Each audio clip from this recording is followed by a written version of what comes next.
Hi guys, as you may have seen, I had to share some quite shocking news with you guys that Ziggy had passed away. There was no rhyme or reason that I could pinpoint as to why this occurred, and I don't think it's actually still even quite settled in. But I felt like, and I try to avoid these videos because I always get too emotional, and you know, I haven't made a video like this for a long time, but it didn't feel right to continue with this channel without acknowledging Ziggy's passing, since she was a massive part of this channel. And as I said in the post, although I do write, film and edit these videos, the geckos are the real stars of the show. And back in 2012 when I started this channel, I think it was about the 5th video in, is when I got Ziggy as a 3-week-old hatchling. So her presence on this channel, along with my 3 other leopard geckos, Gizmo, Minnie and Diego, has been pretty consistent.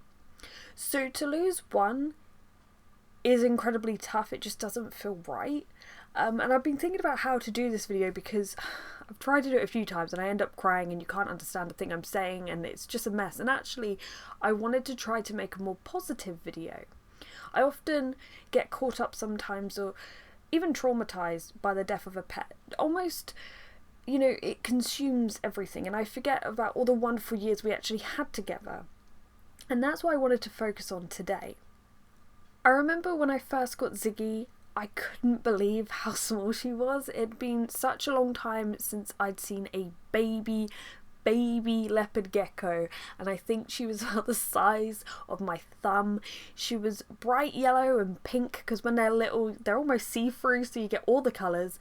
And I originally was going to call her Aurora, and then I realised it really didn't suit her. Also, for a short time I thought she might have been a boy, and so I named her after Ziggy Marley and Ziggy Stardust. Although it did soon become clear she was a girl, the name stuck, she was Ziggy.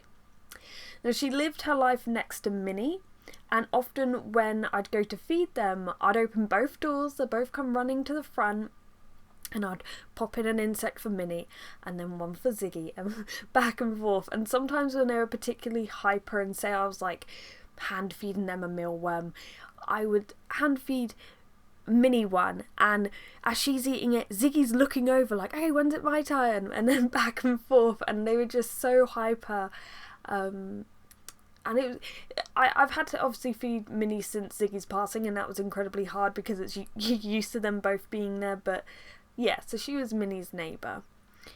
She was also incredibly gentle if I hand fed her. She may be hyper, she is a great hunter, but if I was offering her food, she'd always do her best to avoid my fingers. Although I will admit in July she did accidentally nip me, but that was the first time ever actually.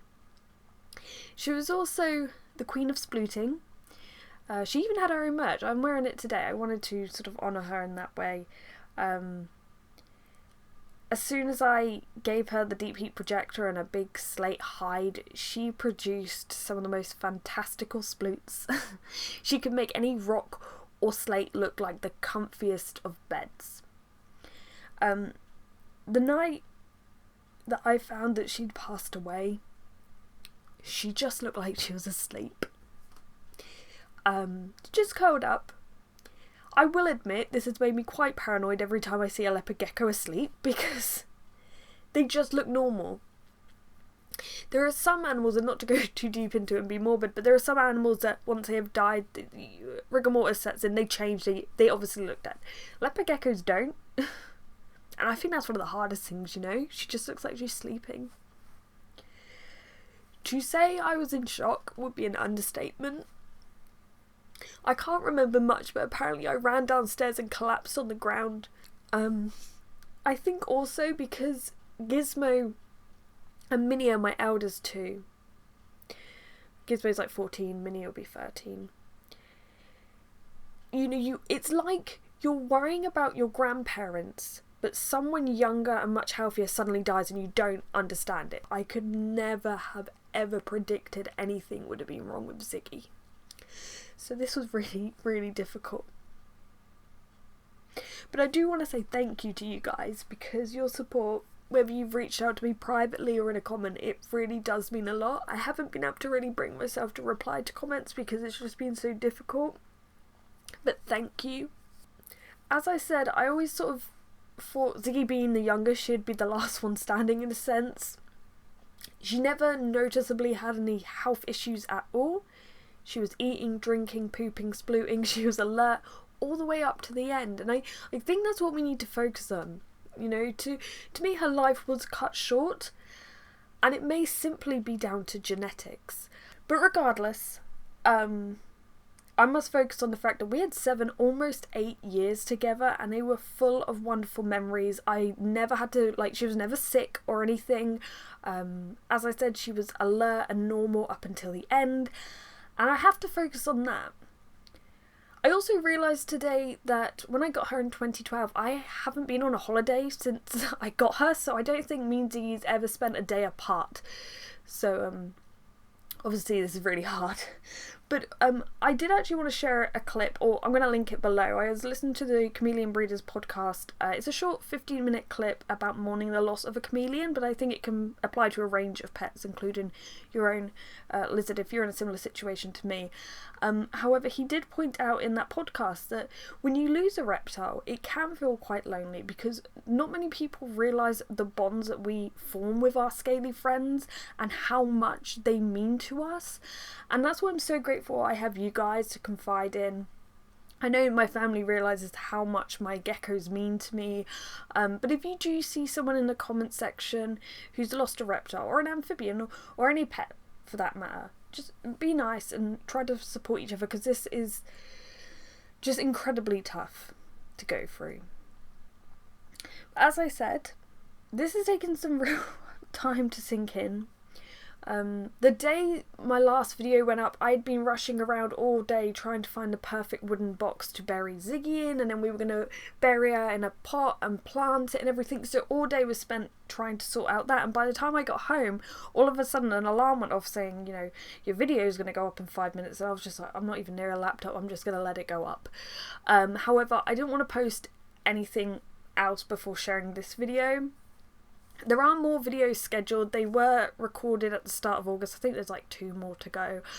So if they do go up, just realise I am still taking that time off and trying to let everything sink in. I know a lot of people are like, don't worry about videos, don't make any videos, just take your time. They were pre-recorded, they are sort of scheduled, they're ready to go up. So if you do see some go up, I'm still probably taking my time off, but I think there's 2 more to go. One other thing I did want to quickly say just before I finish is I do have 2, or at least I did have 2 albino geckos, Ziggy and Diego. So if I do post a picture or a video of Diego, please don't comment, oh, I thought Ziggy was dead. I get that when I post pictures of Lyra, because my first crested gecko, Isla, died, and it feels like a punch in the gut, having to re-explain everything and sort of reopen those wounds. And I know people don't mean it, and it's really easy to confuse them. But if you do see someone else that, if you just see that and you can just comment and explain, it's so difficult. And I get that people get confused. I mean, my mum still refers to Gizmo as a he, even though I've had her 14 years nearly, and she's clearly a she. But just, you know, with the healing process, it's kind of difficult if I post a photo of Diego and people think it's Ziggy. But anyway, other than that, I just wanted to say that we miss you, Zig. You're a wonderful gecko, and I love you very much.